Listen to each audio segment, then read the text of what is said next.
आज आपण बनवणार आहे पॉपकॉर्न, सगळ्यात सोपा पदार्थ।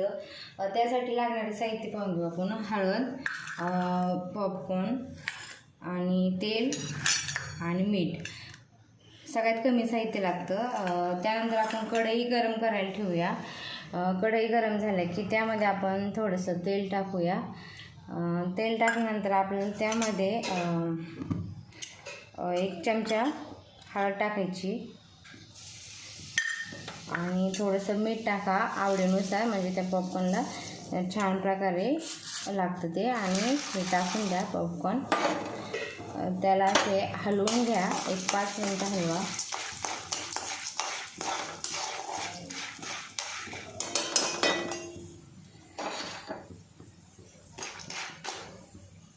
आणि त्याच्यावर झाकण ठेवून द्या। हे पहा, आपले पॉपकॉर्न तयार झालेले आहे। हे पहा, गॅस बंद करा आणि काढून घ्या। हे पहा, आपले पॉपकॉर्न तयार झालेले आहे। सर्वांनी पटकन सबस्क्राईब करा, लाईक करा, शेअर करा आणि कमेंटमध्ये सांगा पॉपकॉर्न कसे वाटते। थँक्यू।